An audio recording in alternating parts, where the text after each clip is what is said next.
प्रणाम। मेरा नाम विजय भट्ट है और आप में से ज़्यादातर लोग मुझे सिर्फ मांगल.com के नाम से जानते हैं। मांगल.com एक गढ़वाली कुमाऊनी मैट्रिमोनियल है और 10 साल का अपना सफ़र पूरा कर चुका है। इस 10 साल के खूबसूरत सफ़र में मेरी मुलाकात बहुत सारे लोगों से हुई और या शायद हज़ारों लोगों से हुई। और ये वो लोग थे, इनमें से चंद लोगों ने मुझे बहुत प्रभावित किया। प्रभावित क्यों किया? ये लोग विरले थे, ये अपने आप में अलग थे, इनकी सोच अलग थी और ये उस परिभाषा में बैठते हैं जिन्हें हम कहते हैं अनसेटल्ड। अनसेटल्ड इसलिए कहते हैं क्योंकि हमारी परिभाषाएं सफलता असफलता की जो है वो बड़ी लिमिटेड है। जैसे ही एक बच्चा पैदा होता है, पंडित जी नामकरण के लिए आते हैं और अगले ही क्षण में उस बच्चे के आगे एक पेन और एक सिक्का फेंक दिया जाता है। बच्चा अगर सिक्का उठाता है तो सारा परिवार खुश हो जाता है कि जो बेटा है वो बहुत धनवान बनेगा, बिजनेस खोलेगा। बेटा अगर पेन उठाता है तो हम समझ लेते हैं कि ये पक्का आईएएस ही बनेगा। बच्चे को पता भी नहीं होता कि उसकी जर्नी जो है वो पहले ही फिक्स कर दी गई है। उसको ये नहीं पता कि उसके पिता को नहीं पता कि उसका पिता सफल है या सेटल्ड है, लेकिन वो उसी दिन से अपने बच्चे के सफल होने और सेटल्ड होने की कामना शुरू कर देता है। तो मैं आपके सामने ऐसे चंद लोगों की अलग अलग एपिसोड्स में सीरीज़ लेकर आऊँगा। मैं इनसे आपको मिलाऊँगा, ये अनसेटल्ड कैसे हुए, ये यहाँ तक कैसे पहुँचे और इनकी प्रेरणा ने मुझे ये सीरीज़ करने पे मजबूर किया। पर मैं आपको जिस शख्स से मिलाऊँगा मैं उसके अवार्ड या उसके रिकॉग्निशंस पे नहीं जाऊँगा। मैं ये जानना चाहूँगा कि तमाम असफलताओं के बीच में उसने उस उम्मीद के दिए को क्यों जगाए रखा, कैसे जगाए रखा और जिसे हम कहते हैं वो आज तक सेटल क्यों नहीं हुआ। एक मुलाकात के जो हमारे पहले जो हैं जिनको मैं आपके सामने पेश करना चाह रहा हूँ, उनको आप सब लोग अविनाश ध्यानी के नाम से जानते हैं। अविनाश ध्यानी की movie 72 hours the martyr who never died में वो डायरेक्टर भी हैं, एक्टर भी हैं और एक बहुत ही सफल पिक्चर रही है। इसके अलावा इनकी 3 पिक्चरें और आने वाली हैं। हमें उम्मीद है अगले 1-1.5 महीने में इन मूवीज़ को आप थिएटर में या नेटफ्लिक्स में या जहाँ पर भी रिलीज़ करेंगे वहाँ आप इनको देखेंगे और सराहेंगे। मैं आपको आज मिलाता हूँ एक ऐसे एक्टर से या एक ऐसे शख्स से जिसे जब पहली बार मिला तो जिसके फेवरेट वर्ड्स थे भोकाल और जहर और ऐसे वर्ड्स थे। तो आइए मिलते हैं अविनाश ध्यानी से। अविनाश, टूर में पहले बहुत बार मिल चुके हैं जी। मेरा पहला सवाल जी फॉर यू कि अब 72 आवर्स हो गई जी, अमंगल हो गई, सौम्या गणेश हो गई, लाइफलाइन हो गई। पहला सवाल जो कि एक मुलाकात का पहला क्वेश्चन होना चाहिए, भाई सेटल कब होगा? भाई ये ना ऐसा सवाल है कि सेटल कब होगा। एक्चुअली मैंने ना इस बारे में सोचा ही नहीं सेटल होने के बारे में। ये क्योंकि मैं अभिनय के क्षेत्र में आ गया और मैं देखता था कि मेरे जो साथ के जो छोटे बच्चे हैं, मेरे कजिन्स जो हैं, वो धीरे धीरे सेटल हो रहे हैं, वो जॉब्स में लग रहे हैं और मैं अराउंड देखता था कि यार मतलब हम तो कहीं है ही नहीं, मतलब सेटल ही नहीं हो रहे हैं। और एक सवाल बड़ा लोग पूछते थे मुझसे कि मतलब क्या कर रहे हो, तो मैं बोलता था कि यार मैं एक्टर हूँ, एक्टिंग करता हूँ। तो फिर वो कहते थे कि अच्छा इसके अलावा मतलब मेन काम क्या करते हो? तो मुझे ऐसा लगता था कि मैं बड़ा, मेरा जो प्रोफेशन है वो बड़ा ऐसा नेग्लेक्टेड सा प्रोफेशन है, मतलब उसको लोग सीरियसली लेते नहीं है। शायद मैं इंजीनियर होता तो शायद ज़्यादा बेटर इज्जत होती या डॉक्टर होता, जबकि अभिनय जो है वो बड़ा ही वैसा गेम है, कैसा बहुत पढ़ने वाला काम है। आपको हर दिन एक नया कैरेक्टर समझना है, हर दिन आपको एक नई स्टोरी लिखनी है, क्योंकि मैं राइटर भी हूँ आपको पता है। तो वो सारे कैरेक्टर आपको बुनने हैं आसपास और आप एक अलग ट्रॉमा में, एक अलग जोन में रहते हो। कई बार आप बहुत फंसे रहते हो कि मेरे कैरेक्टर निकल के नहीं आ पा रहे हैं, शूटिंग कल होने वाली है, अभी तक कैरेक्टर समझ में नहीं आ रहा है। तो ग्लैमर से ज़्यादा ये स्टडी का विषय है जो लोगों को लगता है कि ग्लैमर ज़्यादा है। तो सेटलमेंट की जहाँ तक बात है वो मैंने कभी सोचा नहीं। मुझे ना प्रोसेस बड़ा पसंद है। जैसे आपने कहा ना कि कहीं पहुँचना एम नहीं है मेरा, ये प्रोसेस बड़ा अच्छा लगता है मुझे। जब मैं शूट करके आता हूँ और फिर कोई चीज़ आप लिखते हो और फिर आप इस बात को लेके वरी रहते हो कि ये उतरेगा कैसे, ये फ्रेम में आएगा कैसे। फिर मेरे डीओपी के साथ मैं इस बारे में बात करता हूँ, मेरे एक्टर के साथ बात करता हूँ, और फिर कई बार ऐसा होता है कि वो वैसा नहीं आ रहा होता जैसे आपने सोचा था, या आप जब एक्टिंग भी कर रहे हो तो आपने जैसे सोचा था वैसे डिलीवरी नहीं हो रही है उस किरदार की, तो आप बड़े परेशान हो जाते हो। तो सेटल हो जाना या सेटल लाइफ में रहना, मैं शायद कभी सेटल होना ही नहीं चाहता हूँ। जो हमारी थीम है, जी ठीक है, हमारी थीम है असफलता। हाँ ठीक है, तो हम असफलता से शुरू करते हैं। पढ़ाई कितनी करी है? मैंने ग्रेजुएशन फाइनल ईयर तक मैंने पढ़ाई की। Technically I am not graduate, क्योंकि तूने ग्रेजुएशन तक पढ़ाई करी है, लेकिन हाँ तूने ग्रेजुएशन पूरी करी है? नहीं, तो बेसिकली तो 12th है। मैं 12th हूँ, अगर टेक्निकली देखें मैं 12th हूँ। और डीएवी इंटर कॉलेज से मैंने 12वीं किया था। मेरा जो स्कूल का सर्टिफिकेट है वो आज भी वहाँ पे रखा हुआ है, मैं उसे नहीं लेके आया।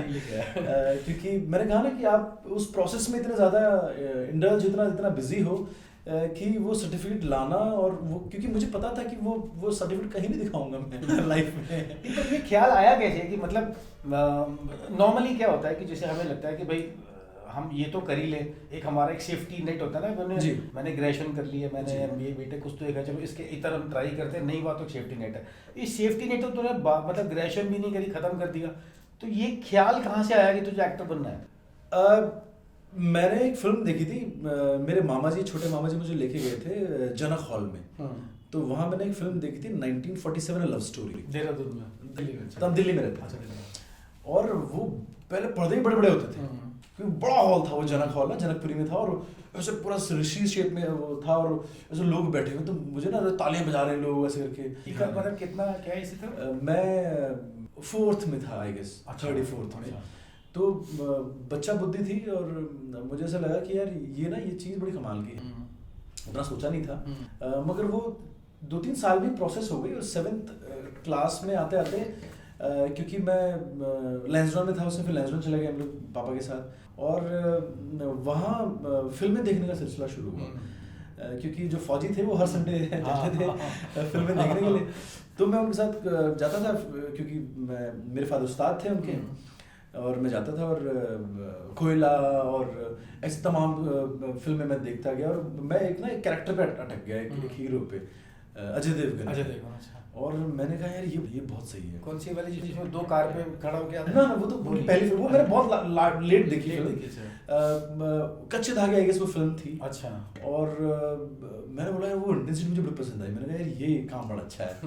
और क्योंकि मैं बहुत इंट्रोवर्ट था, और मैंने इस बारे में बहुत सोचा भी, बाद में लेटर ऑन मैंने सोचा कि मैं एक्टर क्यों बना, मैं इंजीनियर क्यों नहीं बना, या मैं कुछ ऐसा पायलट क्यों नहीं बना। तो वो जो इंट्रोवर्ट था ना, जो मैं मुझे लगता है कि उस इंट्रोवर्ट होने से मैं एक्टर बना, क्योंकि जो एक्सप्रेस ना करने का जो भाव मेरे अंदर था ना, कि मैं एक्सप्रेस नहीं कर पाता था, उसने मुझे एक्टर बनाया। फिर धीरे धीरे मैं इंटेंस होता चला गया अपने आप में ही। ठीक, अब की बात है, ये 7th क्लास के आसपास की बात है। अच्छा। 6th 7th के आसपास की बात है। मुझे कुछ लड़के उस समय बुली किया करते थे लैंसडॉन में, और मैं उनसे भिड़ता था। वो मुझे बहुत मतलब वीक था, कमजोर टाइप था, पतला लैंकी सा था, एकदम पतला सा था। 6th क्लास का बच्चा, हम स्कूल में पढ़ता था, और 10th क्लास के बच्चों से भिड़ता था, तो मुझे पीट देते थे, और फिर मेरी बॉल ले लेते थे, तो मुझे ऐसा लगता है ना मारूंगा एक दिन बड़ा होके मैं। तो हाँ, तो मैंने कराटे सीखना शुरू कर दिया। फिर धीरे धीरे फिल्म का प्रोसेस आने लगा। इवेंचुअली फिल्म देहरादून आ गए, और यहाँ मैं दूध लेने, मेरी माँ मुझे भेजती थी, जाओ दूध लेके आओ। और एक जगह है यहाँ पे डुबाल चौक, वहाँ पे मैं देखता था कि बच्चे कुछ कराटे वराटे कुछ सीख रहे हैं। तब ताइक्वांडो से मेरा वास्ता पड़ा, और वो इसलिए सीखना शुरू किया। तो मैं दूध की ठेकी लेके जाता था, और 3 बजे जाके बैठ जाता था वहाँ पे, उनको देखता रहता था। तो मुझे एक्टर बनने का पर्पस ये पता था कि एक्टर फाइटिंग करता है, और मैंने बोला ये सीख लिया जाए, ये तो सीखना है मुझे। और ये लैंसडॉन में छूट गया था, कुछ कराटे वराटे सीखे थे, हो नहीं पाया। वहाँ से वो सिलसिला शुरू हुआ, और मैंने एक दिन, मुझे याद है मेरे फादर आर्मी में थे, वो छुट्टी आए, तो मैंने ना, मुझे ऐसा लगा था कि उनको बहुत अच्छा लगेगा, तो मैंने उन्हें कहा कि मैं मार्शल आर्ट सीखना चाहता हूँ यार। और मैं हल्के से मैंने ये भी कह दिया कि मैं एक्टर भी बनना चाहता हूँ। फादर किस में थे? मेरे फादर आर्मी में थे। अच्छा। हाँ, वो ब्लैकेट कमांडो थे, और बहुत वैसी पर्सनैलिटी थी उनकी। बड़ा डर लगता था उनसे। तो उन्होंने मुझे कहा कि क्यों सीखना है तुम्हें, क्यों, मैं इकलौता बेटा था, बोला तुझे एक किक पड़ेगी तो 2 दिन तक वो उठेगा। और मैंने सीखना शुरू कर दिया मार्शल आर्ट। अच्छा, और ताइक्वांडो। और जब वो वापस छुट्टी आए तो तब तक मैं ग्रीन बेल्ट हो चुका था, और 1 गोल्ड और 2 ब्रॉन्ज, शायद 1 सिल्वर भी मैं ले चुका था। तो मुझे लगा कि हाँ लौंडा ठीक है, मतलब दिखने का पतला है मगर ऐसा है नहीं। तो और मैंने कह दिया था कि मैं 7th में ही मैंने उन्हें कह दिया था कि भैया मैं हीरो बनना चाहता हूँ। तब तो उन्होंने मजाक भी लिया होगा यार। बड़ी कमाल की बात यह है कि उन्होंने मजाक में नहीं लिया इस बात को। अच्छा। वो बड़े सीरियस हो गए इस बात पे। मतलब मैं इस बात को लेकर बड़ा फॉर्चुनेट हूँ कि मेरे माँ बाप ने इस बात को बहुत सीरियसली लिया, शायद मुझसे भी ज़्यादा।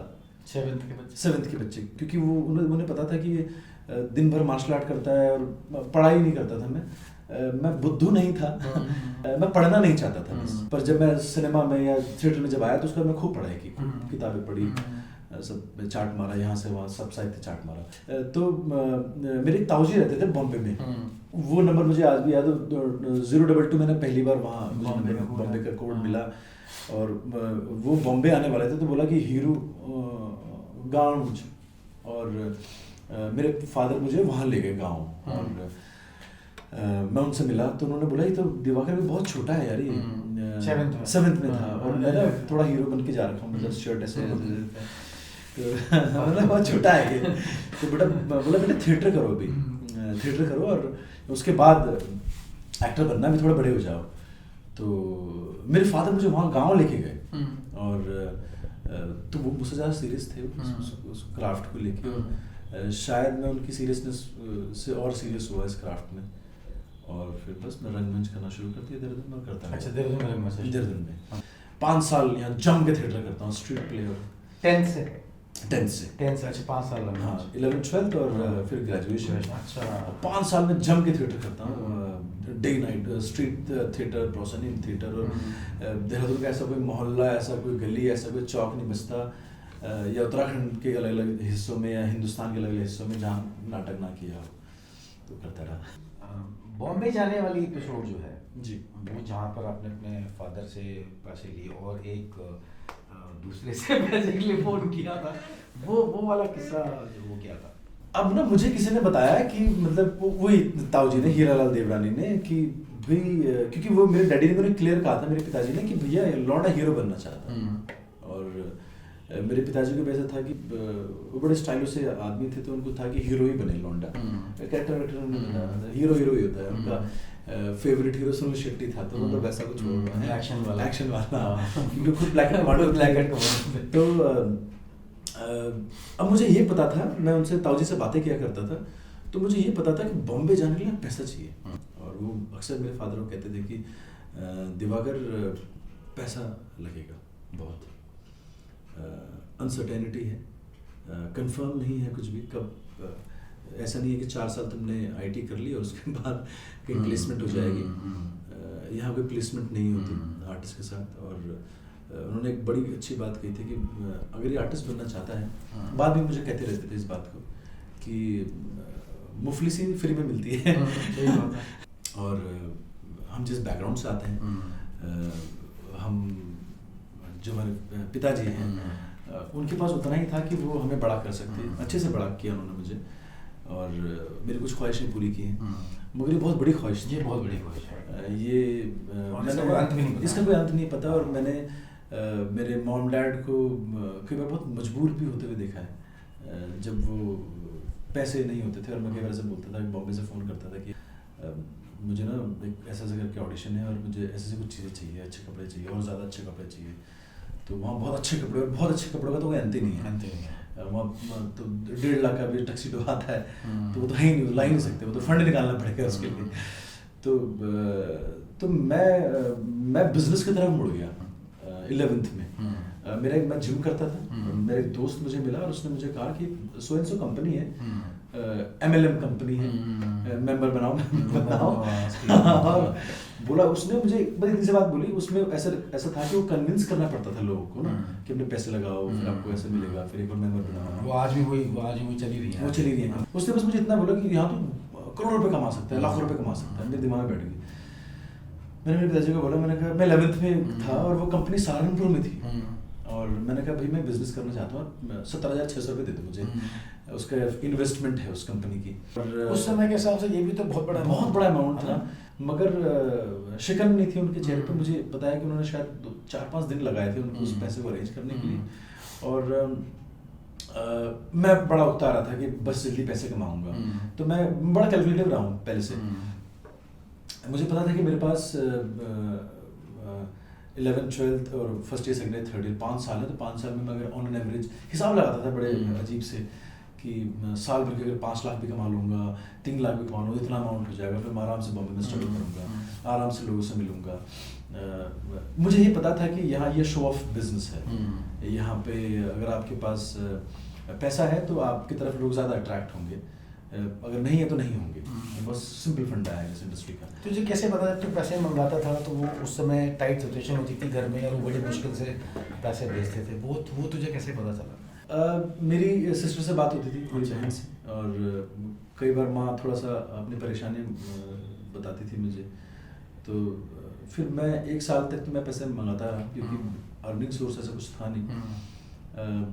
उन्होंने मुझे किसी चौल में नहीं रखा था, एक अच्छे घर में रखा था, उसका किराया उस ज़माने में 8,000 रुपये था, वो बोरीवली में था, और मैं अकेले रहता था, बड़े अच्छे कबर्ड से लगे हुए थे करके। पर मुझे ऐसा लगा कि ना मैं बहुत ही ऐसे पॉलिश घर में रह रहा हूँ, मतलब गुनहगार सब ऐसा फील होता था मुझे कि मतलब माँ बाप बड़ी मुश्किल से पैसा भेजते हैं। तो मैंने छोड़ दिया वो, सितंबर में छोड़ दिया। मैं अप्रैल में बॉम्बे गया था, सितंबर में छोड़ दिया, फिर मैंने एक चौल ले ली अपनी मर्जी की, और जैसे वो मूवीज में दिखाते हैं बिल्कुल ठेठ चौल। उस चौल की तो अच्छी बात ये थी कि वॉशरूम अंदर था। अच्छा, वहाँ पर भी वैसे ही होता है? मैंने मूवीज में देखा है, वो टॉयलेट शेड होता है, वो 4 लाइन में खड़े होते हैं। हाँ, वो भी चौल होती है, मगर इस चौल में अच्छी बात ये थी कि इसमें एक टॉयलेट बाथरूम था। अच्छा। अंदर ही, और ऊपर वो पतरा लगा हुआ था। जब मैं वहाँ शिफ्ट हुआ तो मुझे लगा कि हाँ, थोड़ा होता ना फीलिंग लेते हो कि अब देखो मैं स्ट्रगल करने आया हूँ और मैं कुछ बनूंगा और कुछ बन के दिखाऊंगा ऐसे करके। पहले दिन ही सब धराशायी हो गया। जुलाई के महीने में मैंने अगस्त सितंबर में शिफ्ट किया है, और बारिश पड़ गई रात को, भयानक बारिश, और एक हाथ में टीवी है, एक हाथ में गद्दा है, ऐसे करके, और यहाँ से पानी गिर रहा है, वहाँ से नलके खुल गए पूरे छत के। तो बड़ा इरिटेट हो गया मैं। मैंने कहा यार ये तो खतरनाक चीज़ है। और फिर मुझे समझ में आया कि अच्छा 250 रुपये खर्च करने होते हैं, तो तिरपाल लगता है पूरी छत में पतरे के ऊपर, और फिर आप बचते हो उन चीज़ों से। तो तब मैं वहाँ रहने लगा, और फिर मैंने पैसे मंगाने कम कर दिए घर वालों से। यहाँ कितना किराया था? यहाँ पे ये सस्ता था, ये 2700 रुपये किराया था। मेरी एक आंटी थी, महाराष्ट्रियन थे, मुझे रोटियाँ बनानी भी नहीं आती थी, तो क्योंकि बाहर अफोर्ड नहीं कर सकते थे अच्छा खाना। और तो उसने, मैं एक दिन उल्टी पुल्टी रोटियाँ बना रहा था, तो वो आंटी आई तो कहती ए क्या बनाता है ऐसे करके, तो उसने ऐसे ऐसे ढक्कन लिया, ऐसे उसको ऐसे किया, वो गोल बन गई। बोला ऐसे डाल ऐसे करके, तो फिर वहाँ से वो गोल रोटी बनाने, तो ऐसे करके जर्नी रही। लक्ष्य तक पहुँचने से पहले ना ये प्रोसेस ही है, जो जैसे मैं केवल जब मैं 72 आवर्स बना रहा था फिल्म, तो मुझे ऐसा लगा कि ना वो जो फिल्म बन जाएगी और मैं थिएटर में बैठ के देखूंगा रिलैक्स होकर मेरी फिल्म को, और मुझे बहुत अच्छा लगेगा। मुझे नहीं अच्छा लगा इतना जितना उस प्रोसेस में मजा आता था।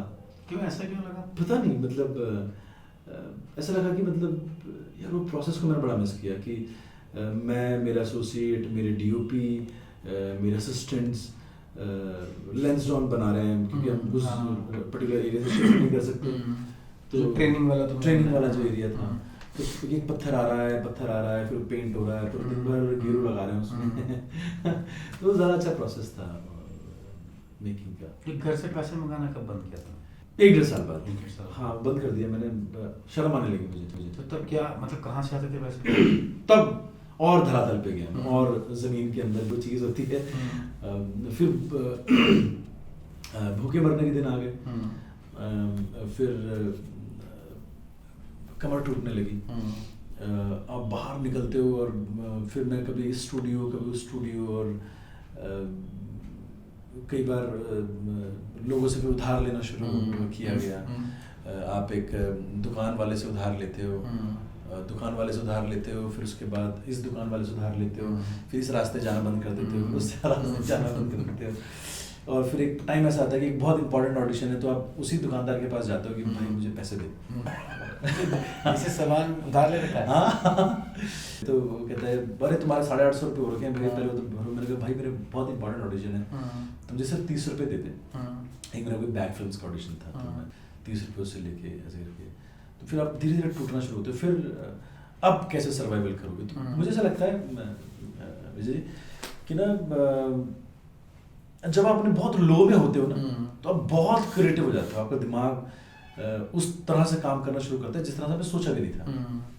तब मैंने लोगों को एक्टिंग सिखाना शुरू किया। अच्छा, बॉम्बे में। ये एक्टिंग वाला वो मालवनी बिल्डिंग वाला किस्सा? मालवनी है वो वाला किस्सा क्या था? मैं जिसमें तूने वो पैम्फलेट बांटे थे वो मतलब पहले तो एक्टिंग सिखाता था। एक ही कमरा होता था और मैं क्या करता था, जब वो बच्चे आते थे एक्टिंग सीखने के लिए, तो मैं ये जो कमरा इसमें तू रहता था, जिसमें मैं रहता था, तो सुबह 11 बजे आते थे वो सबके सब। तो मैं उसको अपना सुबह जल्दी जल्दी उठ के ये सब करके, और मैं उसे लॉक करके बाहर निकल जाता था, ऐसा दिखाने के लिए उन्हें कि बॉम्बे दिखावे का शहर है, ऐसा दिखाने के लिए कि देखो ये यहाँ तो मैं सिर्फ एक्टिंग सिखाने आता हूँ। तो फिर मैं आता था और वो फोन करते थे, बोलते हाँ तुम पहुँचो, तो मैं पहुँच रहा हूँ, और फिर वो लोग आते थे और फिर मैं ऐसे ऐसे एज्यूम करता था, ऐसे दिखाता था उन्हें कि मतलब देखो अरे मैं थोड़ा लेट हो गया, मतलब मेरे घर से ना आज मेरी मम्मी भी आई हुई है पहाड़ से ऐसे, और फिर मैं ताला खोलता था, फिर और अभी थोड़ी देर बाहर वेट करता था। है हाँ, मुझे लगे कि मैं ये मेरा स्टूडियो भी। हाँ मैं अपनी बिल्डिंग में से रहता था। अच्छा, हाँ वहाँ खड़ा रहता था जब तक वो ऊपर ना पहुँच जाए कि सर आप पहुँच गए, हाँ हाँ मैं भी आ रहा हूँ। और उनको कई साल तक पता नहीं चला कि वो वहाँ ही में रहता था, उन्हें नहीं मालूम चला कभी। बाद में उन्हें मालूम चला कि वो बाद में फिर मेरे असिस्टेंट बने जब मैंने तो उन्हें पता चला बाद में कि तेरा घर भी यही है। हाँ बाद में फिर वहीं रहने लगे।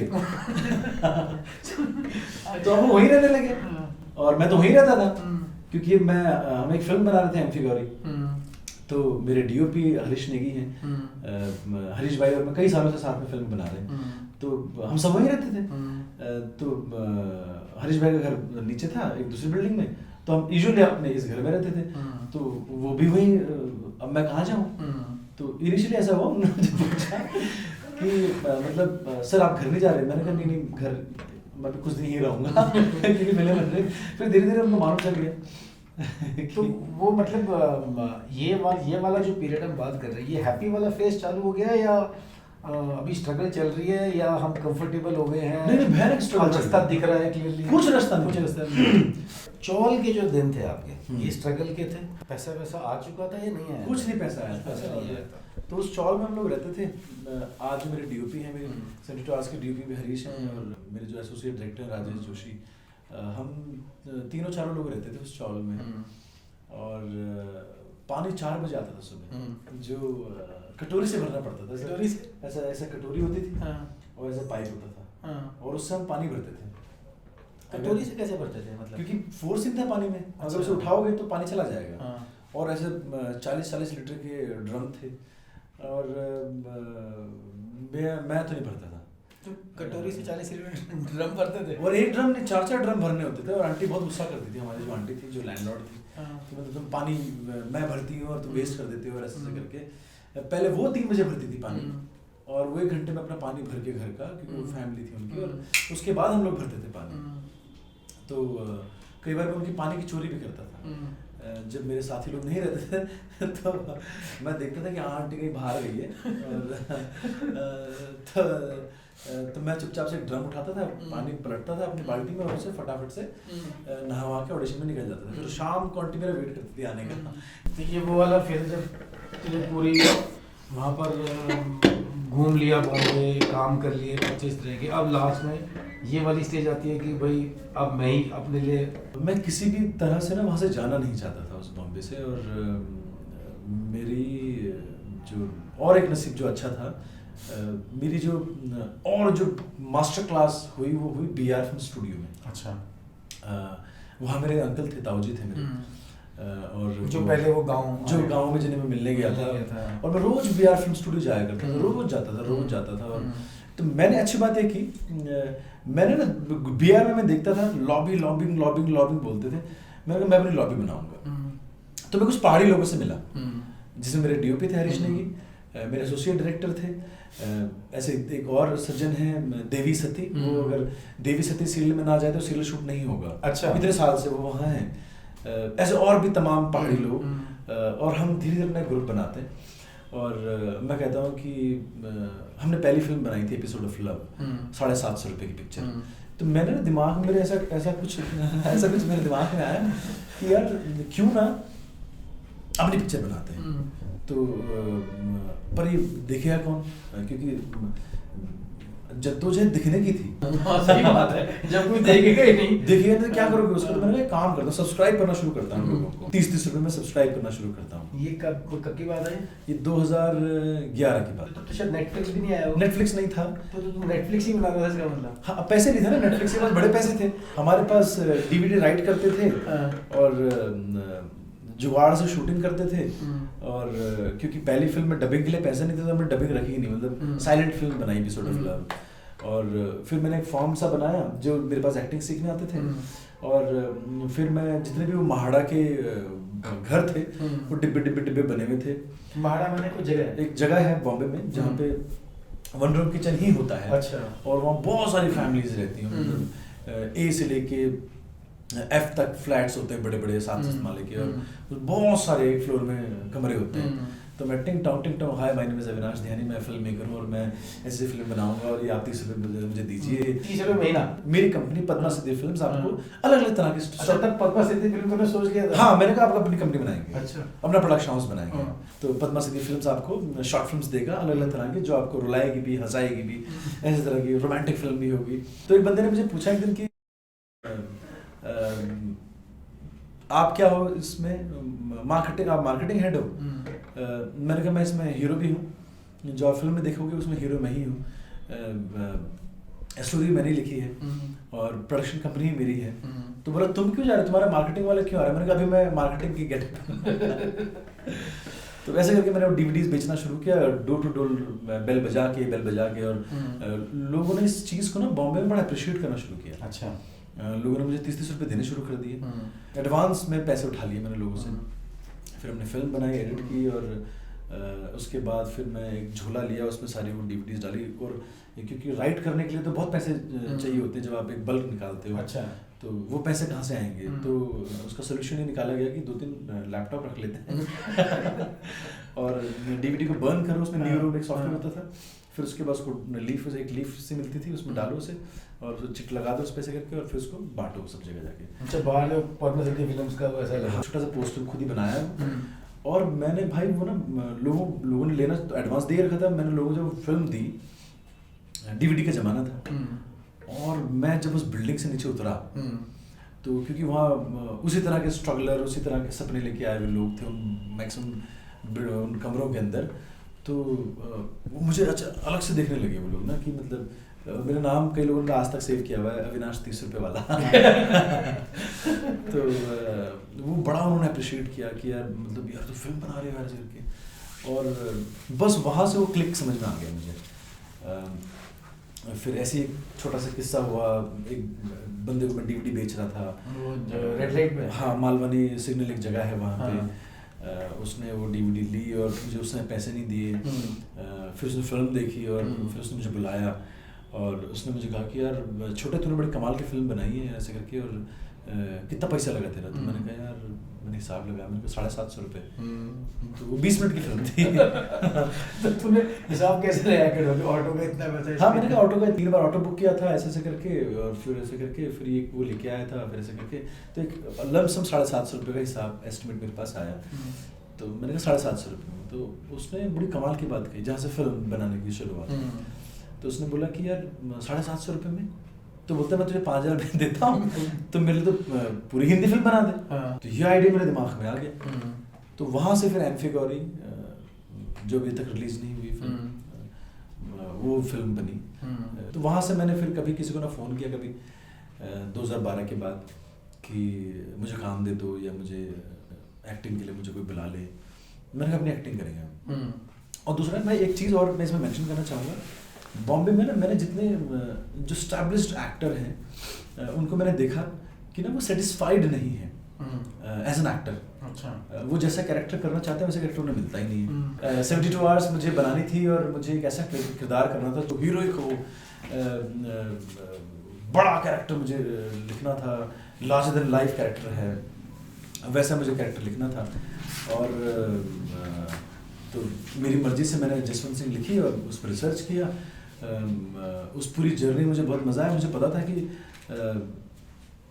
ये बड़ा किरदार है और मैं बनाता चला गया उसे। तो वो एक चीज़ और है बॉम्बे सिनेमा के अंदर कि आपको अपनी मर्जी के रोल नहीं मिलते। मैं लाइफलाइन में मेरी मर्जी का रोल कर रहा हूँ, मैं अमंगल में मेरी मर्जी का रोल कर रहा हूँ, मैं और सौम्य गणेश मेरी मर्जी का रोल कर रहा हूँ। तो मैं उस बात से बड़ा सेटिस्फाइड हूँ कि मैं मेरी मर्जी के रोल कर रहा हूँ। और लोग 72 आवर्स में कुछ एक्टर थे, स्टैब्लिश्ड एक्टर थे, जो इस बात से बड़े परेशान थे कि उनकी मर्जी के रोल उन्हें नहीं मिलते।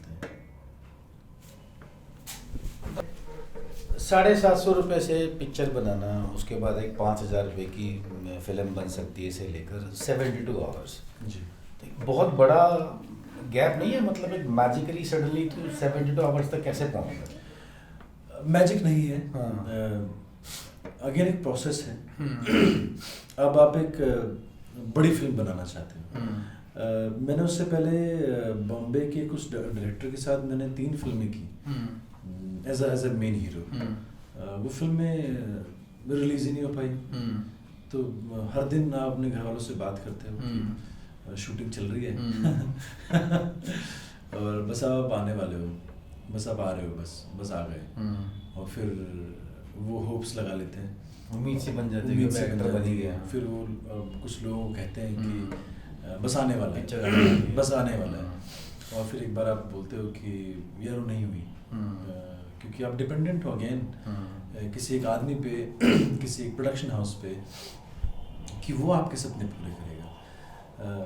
फिर थोड़ा आप और अपने आप को और खंगालते हो और समझते हो चीज़ों को, और फिर से इवॉल्व होते हो। फिर आप और थोड़ा सा कुछ और समझ में आया आपको कि लोग लेना चाहते हैं आपको, लोग आपको हीरो लेना चाहते हैं, मगर उनकी भी कुछ सर्कमस्टांसेस ऐसे हैं कि वो रिलीज़ नहीं हो रही है फिल्म। मैंने एक फ़िल्म की थी, मैं बड़ी रिहर्सल कर रहा था उस फिल्म की और मेरा डीओपी आया, उसने मुझे कहा कि इतनी रिहर्सल क्यों कर रहा है, चला नीचे चल। तो मैंने कहा कि बस लाइंस करके आ रहा हूँ, अपनी प्रिपेयर करके आ रहा हूँ, क्योंकि आपके लिए तो वो मौका मतलब ऐसा है कि जीने मरने का मौका है। और वो मुझे कहता है कि अबे इतनी मेहनत क्यों कर रहा है, चला जा, रिलीज़ नहीं होगी फिल्म। और धक्का लग जाता है आपको कि मतलब रिलीज़ नहीं होगी, मतलब आपको पैसा अब नहीं देखते हो, आप किसी से पैसों की बात नहीं करते हो, आप उस क्राफ्ट को करना चाहते हो, जो आपका सपना था उसे पूरा करना चाहते हो।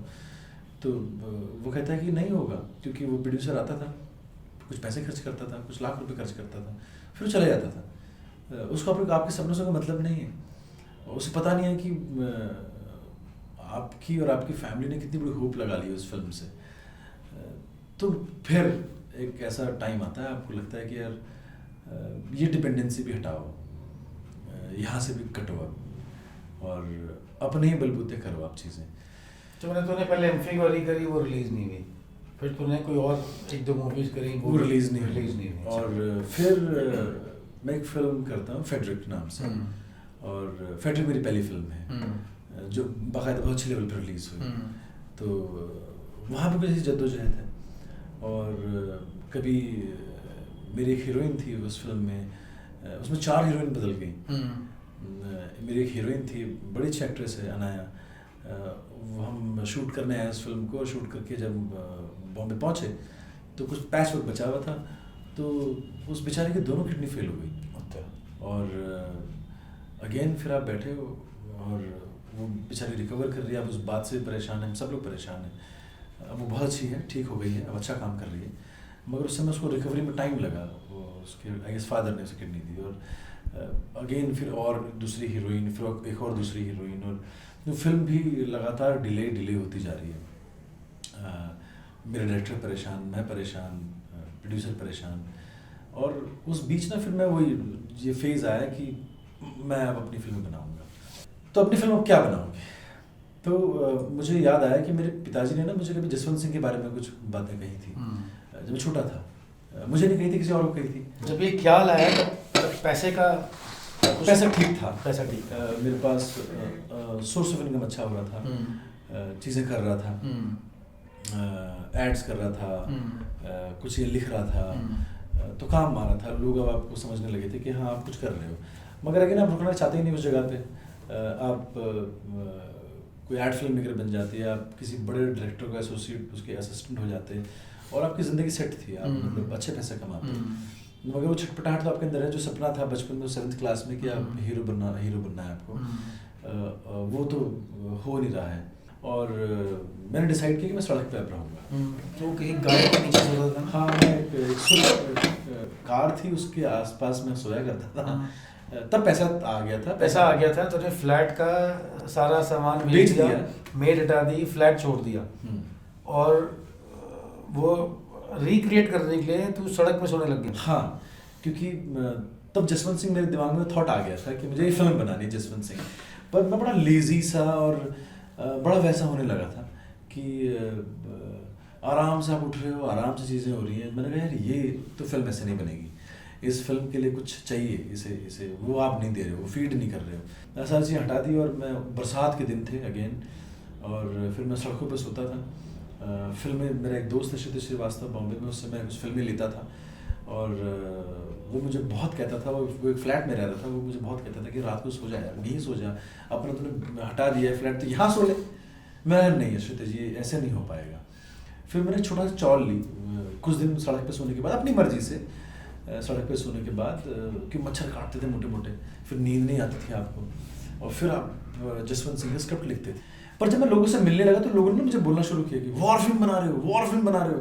तो मुझे लगा इतना बड़ा इशू है क्या वॉर फिल्म बनाना, इंडिया में वॉर फिल्म नहीं बनती है, और एक रोमांटिक फिल्म बना लो, एक ऐसी फिल्म बना लो। लोगों ने बहुत भर भर के एडवाइजेस देना शुरू किया और मैंने कहा अच्छा इतना ट्रिकी, और मुझे नहीं लगा सच में कि वो बहुत ट्रिकी काम है वॉर फिल्म बनाना। जैसे और फिल्म बनती है, हर फिल्म में अलग मेहनत और अलग जद्दोजहद है। तब मैंने वो चॉल ली और फिर मैं उसकी दीवारों पे लिखा करता था सीन। जो रात को सो रहा हूँ, कुछ याद आ गया तो सीन दीवार पे लिख दिया, तो वो फोटोज़ नहीं है मेरे पास उसकी, पर वो दीवारों पे लिखता था पेन से। तो आपको लगता है कि हाँ आप काम कर रहे हो। और फिर मैंने रिसर्च करना शुरू किया इस फिल्म की। मैंने फिर कई सारे लोगों की बायोग्राफीज पढ़ी थी, चाहे वो गुरुदत्त साहब हों, चाहे वो श्याम बेनेगल साहब, जितने भी बड़े बड़े डायरेक्टर्स हैं, एक्टर हैं, या दिलीप साहब हैं। दिलीप साहब ने कुछ 35-40 फिल्में की हैं अपनी पूरी लाइफ में। तो मेरे दिमाग में था कि मुझे ना 100 फिल्में नहीं करनी है, तो मुझे अनवांटेड भीड़ वाली फिल्में नहीं करनी थी कि मैं ये भी कर लेता हूँ, ये भी कर लेता हूँ, ये भी कर लेता हूँ। अब टाइम चेंज हो चुका है, कुछ आपको सेलेक्टिव अच्छी कहानियाँ करनी है। वो अब मैं चाहे अपनी लाइफ में कोई 20 फिल्में कर पाऊँ, मुझे कोई फ़र्क नहीं पड़ता इस बात से। इनिशियली ऐसा होता था कि ये भी कर लेता हूँ, ये भी कर लेता हूँ, ये भी कर लेता हूँ, मगर बाद में वो चीज़ मैल हो गई। और फिर मैं जसवंत सिंह रिसर्च करने लगा, जसवंतगढ़ गया, अरुणाचल प्रदेश गया, नेफा, वहाँ से चीज़ें होती गई। और मैंने ना इसमें विजय भाई एक चीज़ देखी है, जब आप बड़ी शिद्दत से लगते हो ना किसी चीज़ पे, तो बहुत ईमानदारी से जब कोई चीज़ कर रहे होते हो तो आपको ना वो लोग अपने आप मिलने शुरू हो जाते हैं। आप लगातार कहते हो कि ना, जैसे एक वर्ड है ना तथास्तु, उसमें बड़ा बिलीव करता हूँ मैं। अगर मैंने ऐसा कहा कि मैं जसवंत सिंह बना रहा हूँ, या मैं ये वाली फिल्म बना रहा हूँ, तो भगवान आपको कहते हैं तथास्तु, वो यही कहता है आपसे। वो अगर आप ये कहोगे कि यार मैं तो नहीं फिल्में बना पाऊंगा, या मैं तो वॉर फिल्म कैसे बनाऊंगा, नहीं बन सकती, तो भगवान बोले तथास्तु, उसका फंडा है ये। तो मैं हमेशा ये सोचता हूँ कि अगर मैं कुछ भी नेगेटिव कहूँगा तो भगवान तथास्तु ही कहेगा। तो मैं फिल्म बना रहा हूँ। और फिर वो जो लोग कहते हैं ना लॉ ऑफ अट्रैक्शन, मुझे नहीं पता था, मैंने बहुत बाद में उस किताब को पढ़ा, मगर मुझे ऐसा फील होता था कि जैसे मैंने आपको कहा कि आपने मुझे पूछा क्या कर रहे हो, तो मैंने कहा मैं राइफलमैन जसवंत सिंह रावत पे एक फिल्म बना रहा हूँ। फिर मैं दूसरे को कहा, तीसरे को कहा, चौथे को कहा, तो उनके बिलीव कंबाइन हो गए और वो कहीं ऊपर जाते हैं, कहीं होते हैं, और वो फिल्म आप बना ले जाते हो। कैसी चीज़ें होती हैं मुझे आज तक प्रोसेस नहीं पता। मैं लोगों से मिलता रहा और लोग आते चले गए, लोगों ने उस क्राफ्ट, क्योंकि आप ईमानदार हो, ईमानदारी, ऑनेस्टी बहुत ज़रूरी है अपनी क्राफ्ट को लेके, और अपने आप लोग आते हैं आपके आसपास, अपने आप चीज़ें होना शुरू हो जाती हैं। 72 आवर्स ऐसी हुई, कई सारे लोगों ने मुझे अप्रोच किया फिल्म बनाने के लिए। मैंने वो फिल्म मुझे उनकी वाइब्रेशन मुझे समझ भी नहीं आई, मुझे ऐसा लगा कि थोड़ा सा कुछ अलग है, उनको मैंने मना कर दिया। और फिर मेरी ज़िंदगी में शिशिर तिवारी नाम के एक इंसान आए। इवेंचुअली वो आते हैं आपकी ज़िंदगी में और वो कहते हैं कि हाँ चल बनाते हैं, करते हैं। फिर इवेंचुअली आपकी ज़िंदगी में पराशिल आता है जो मेरी फिल्म के प्रोड्यूसर थे, JSR प्रोडक्शन का था। इवेंचुअली तरुण रावत मुझे मिलता है और बहुत कैजुअल हमारी बातचीत होती है और वो मुझे पूछता है फिल्म के बारे में और फिर फिल्म शुरू हो जाती है। वो आपके उस सपने में पूरे तन मन धन से लग जाते हैं और कहते हैं कि बनाओ, फिल्म बनाओ, और फिर बस क्रम शुरू हो जाता है और आप बनाना शुरू कर देते हो, चीज़ें होना शुरू हो जाती हैं। इस पूरे लॉकडाउन में जिस तरह से लाइफलाइन बनी है, जिस तरह से 72 आवर्स के बाद सौम्या गणेश बनी है, जिस तरह से अमंगल बनी है, लोग अचानक अपने आप लोग आपके लाइफ में आते हैं, आपको इन्फ्लुएंस करते हैं, आप उन्हें इन्फ्लुएंस करते हो और चीज़ें बढ़ती जाती हैं। 72 आवर्स जब तूने बनाई थी तो रिलीज के पहले भी शायद कुछ बहुत सारे इश्यूज आए थे मेरे ख्याल से, टाइमिंग से, तो शायद चप्पल में भागा था जब। हाँ, डायरेक्टर हुआ फिल्म के और कुछ कंट्रोवर्सीज फिल्म में हो रही हैं। कुछ बड़े प्रोडक्शन हाउसेस हैं जो आपको नहीं चाहते हैं कि वो फिल्म बनाओ आप, क्योंकि उनके पास बहुत सारा पैसा है। मेरे प्रोड्यूसर में बड़े परेशान हैं। 18 जैन को फिल्म रिलीज है, पब्लिसिटी हो चुकी है और आप अभी भी सेंसर नहीं मिल पाया, आपको लेट हो रहा है सेंसर। आप फिल्म दिखा रहे हो और फिर जब फिल्म सेंसर बोर्ड जाती है आपको फाइनली डेट मिलती है, वो बड़ा अच्छा के साथ। हाँ 11 तारीख को, और फिर आप 14 की रिलीज थी। हाँ नहीं 18 की रिलीज है। अच्छा। और मेरे डिस्ट्रीब्यूटर मुझे कह रहे हैं कि भाई जल्दी दो फिल्म, जल्दी दो, कि पैन इंडिया रिलीज कर रही है फिल्म, आपको वो आपसे प्रिंट चाहते हैं, पर सेंसर ही नहीं हुआ है अभी। 8 तारीख हो गई, 9 तारीख। बंदे ने बोला कि अगर आज नहीं दिया तो तेरी पिक्चर। हाँ, मुजाहिद मेरे डिस्ट्रीब्यूटर थे, मुजाहिद और जयवीर, तो वो मुझे लगातार कह रहे हैं भाई फिल्म जल्दी दो हमें। फिल्म कहाँ से दूँ मैं जब वो सेंसर ही नहीं हुआ है तो। और रात को हम सो नहीं रहे, मेरे एसोसिएट, मेरे DOP, मेरा जो बैकग्राउंड स्कोर करते हैं असलम की, मेरा साउंड वाले म्यूजिक वाले दादा संजय बोस, सब परेशान हैं। सब मेरे दिल में कुछ थिएटर आर्टिस्ट हैं, वो बॉम्बे में हैं, सब की नींद हराम है। और फाइनली आपको 11 तारीख की डेट मिलती है और सेंसर एक ऐसी जगह है जहाँ पे आप कुछ नहीं कर सकते। आप सेंसर बोर्ड के अंदर नहीं बैठते हो, आप बाहर बैठते हो, चाहे डायरेक्टर हो चाहे प्रोड्यूसर हो। और मुझे होश भी नहीं था, मैं चप्पल में चला गया, स्लीपर्स पहन के चला गया और पसीना आ रहा है, आपको घबरा रहे हो आप कि अगर एक कट भी आ गया तो एक कट का मतलब है कि फिल्म में दोबारा से काम होगा, दोबारा से चीज़ें होंगी, दोबारा साउंड छिड़ा जाएगा, दोबारा से वो चीज़ें मैच की जाएंगी, क्योंकि आप एक फ्रेम भी नहीं हिला सकते। साउंड कट अगर बीच में से कोई फ्रेम कट हो गया विजुअल तो साउंड भी कट होगा, दोबारा से आपको सब दोबारा से होगा। और वो उस प्रोसेस को होने में फिर से कम अगर बहुत जल्दी भी करो तो कम से कम 10 दिन लगेंगे और आपकी 18 की रिलीज है फिल्म। तो मैं बड़ा वो जो सेंसर का बंदा था उसको मैंने कहा कि भाई यार वो प्रोजेक्टर मुझे कहीं से मैं फिल्म देख सकता हूँ चुपके से, तो मुझे तीसरे माले पे ले गया और वहाँ से मैं ऐसे अपनी फिल्म देख रहा हूँ और मेरे क्लाइमैक्स चल रहा है और मैं देखता हूँ कि उसमें बहुत ऐसा वायलेंस सा कुछ लग रहा है, मुझे लग रहा है उतना वायलेंस नहीं था पर क्योंकि आप डरे हुए हो और मुझे लगता है बस ये गड़बड़ कर दी मैंने ये नहीं मिलता सेंसर मुझे। और पर फाइनली फिर उन लोगों ने मुझे बुलाया और तो ऐसे सीढ़ियाँ थी उसकी ना ऐसे करके, ऐसा प्लेटफॉर्म था ऊपर जाने का, तो मेरी चप्पलें फिसल रही, मुझे लगा चप्पल फेंक के फिर मैं जैसे बचपन नहीं करते थे चप्पल ऐसे हाथ में रखे दौड़ते थे, हाँ दौड़ के पहुँच जाऊँ वहाँ पहुँचते और वो आप ऐसा लगता है कि जैसे आपने मतलब बहुत ख़राब काम किया है फिल्म बना के। तो वो पूछते हैं, पूरी जूरी बैठी हुई है और वो आपको पूछता है कि भाई डायरेक्टर कौन है। तो मेरा डिस्ट्रीब्यूटर साथ में था, प्रोड्यूसर साथ में थे मेरे प्राशल, तो कहते भाई डायरेक्टर कौन है, तो मैं कहता हूँ जी मैं हूँ डायरेक्टर जिसने बनाई है फिल्म।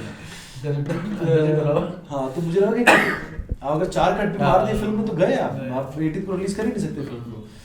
और मगर टचवुड उन्होंने फिर उनको बड़ी पसंद आई फिल्म, उन्होंने कहा आपने बड़ी अच्छी फिल्म बनाई है और आपको हम विदाउट कट UA दे रहे हैं इस फिल्म को। मैं रोने लगा मैंने कहा ये हो गया, अब रिलीज हो जाएगी फिल्म। और फिर उसके बाद एक अलग जद्दोजहद है, वहाँ से आप निकलते हो टाउन में, क्योंकि वो जगह है, वहाँ से आप निकलते हो, फिर उसका डिस्ट्रीब्यूटर को फ़ोन करते हो कि हाँ सेंसर मिल रहा है, बस इसका कल मिल जाएगा। वो मेल कर देते हैं तुरंत ना, उनको पता होता है कि फिल्म रिलीज में है आपकी। और वो कहते अब नहीं हो सकती फिल्म रिलीज, बाबा प्रिंट अब 13 तारीख हो गई है और ये तारीख हो गई है, पूरे उसमें हिंदुस्तान में जाना है दोबारा, और उसमें कुछ करेक्शन भी और थे। और फिर फाइनली आपकी जो फिल्म है वो 14th को उसका जो कोडिंग है वो, क्योंकि अब डिजिटल हो गया सब, तो फिल्म का कोड सब जगह पहुंचता है और फाइनली आपकी फिल्म रिलीज पे पहुंच जाती है। आपको प्रमोशन में जाना है, आपको यहाँ जाना है, और आपकी आंखें सूज गई हैं क्योंकि आप इतना परेशान हो, रात रात भर सो नहीं रहे हो। और फाइनली 18th को आप फिल्म रिलीज करते हो। 17th को मेरा फिल्म का प्रीमियर था, और उस जिस पिक्चर हॉल में लोग आ रहे हैं, आना शुरू हो गए हैं, वहाँ तक अभी कोड पहुँचा ही नहीं है। अच्छा। हाँ, वो KDM कुछ कोड होता है हमारा जिससे फिल्म रन करती है थिएटर में, वो पहुँचा ही नहीं है। अब सोचिए उसकी हालत उस मेकर की कि जिसने इनविटेशन देके 3 साल। इसमें क्रिटिक्स भी आते हैं इस वाले में? इसमें क्रिटिक्स आने वाले हैं।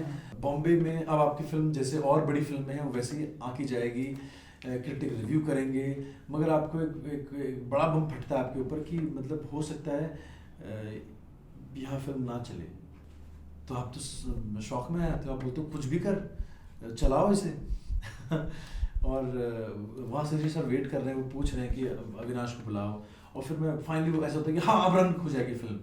और मेरे एसोसिएट मुझे फ़ोन करते हैं राजेश जोशी की, बाबा जल्दी आओ यार, जल्दी तैयार होके आओ। फिर आप फटाफट घर पहुँचते हो, कोट वोट पहनते हो, बैक स्टेज किसी को नहीं पता, आप बस यूँ जाओगे, मीडिया आपको घेरेगा, आपको कुछ नहीं पता आपको, और आप मेकअप वेकअप लगाते हो। मेकअप मैन वेट कर रहा है मेरा, नरेंद्र, वो पिछले 4 घंटे से आया हुआ है कि अभी आएगा भाई तो उसका मेकअप होगा, ठीक है। और फिर जल्दी जल्दी में चीज़ें होती हैं, और फिर मैं वहाँ पहुँचता हूँ, घप करके आप घुसते हो उस ऑडिटोरियम के अंदर, और सबको लगता है मतलब ये बस बहुत अमीर आदमी है ये, फैन फेयर दिखता है, वो लाइट्स दिखती हैं। फिर उसके बाद आप पहुँचते हो, और आपका प्रोड्यूसर भी परेशान है, वो बेचारे पहले पहुँच गए हैं, वो कह रहे हैं कहाँ हो, लोग पूछ रहे हैं, हीरो से मिलना चाहते हैं, डायरेक्टर से मिलना चाहते हैं, गायब हो तो फ्रेम से आउट है। और फिर आप पहुँचते हो, आपकी पूरी टीम वहाँ पहुँची हुई है, और फाइनली वो फिल्म रन करती है थिएटर में। वो आप कमाल का एक्सपीरियंस है। मैं बैठा नहीं हूँ उस पूरे शो में, मैं और प्राशल खड़े थे सीढ़ियों में। कितना टाइम लगा जसवंत सिंह रावत बनने में? 3 साल। 3 साल। तो जब फाइनली वो शो खत्म हुआ होगा तो क्रिटिक्स का जो रिस्पॉन्स रहा होगा वो? क्रिटिक के बहुत अच्छे रिस्पॉन्स थे। अच्छा। रेटिंग अच्छी मिली थी। आप तो लगभग ब्लैंक होते हो, आपको कुछ समझ नहीं आ रहा होता, आपको किसी की रेटिंग से मतलब नहीं होता, आपको किसी के ओपिनियन से मतलब नहीं होता, आपको पता है कि ये जो आपने किया है ये हो गया, रेटिंग मिल गई। तो अगर तेरे को एक क्वेश्चन पूछा जाए, तेरे फादर ने, आई एम अमेज्ड, मैं अभी भी मुझे समझने बहुत वो अमेजिंग लग रहा है कि उस समय में किसी ने अपने बच्चे की इतनी बड़ी एम्बिशन को, मेरा वर्ड तो होगा झेला। हाँ झेला जी, क्योंकि भाई अपने बच्चे को सड़क पर छोड़ना आसान नहीं होता। आपको पता है आपने उसके सब कुछ जमा कर रखा है, वो यहाँ बैठ के आराम से रोटी खा सकता है, कोई एग्जाम दे के कुछ बन सकता है, सड़क में छोड़ देना और फिर उसके बाद एक अनसर्टेनिटी में के साथ जीना वो बहुत टफ होता है पैरेंट के लिए। पैरेंट प्रोटेक्टिव होते हैं बड़े। तो अगर तुझे, और तू भी जानता है कि सक्सेस हार्ड फॉट है, हार्ड वन है, जब तेरा लड़का होगा, जब तेरी लड़की होगी, तो क्या उन्हें यही डायरेक्शन देगा? अगर वो बोलेंगे कि मुझे यही रास्ता चुनना है, बिल्कुल, तो तू करने देगा? मैं देखिए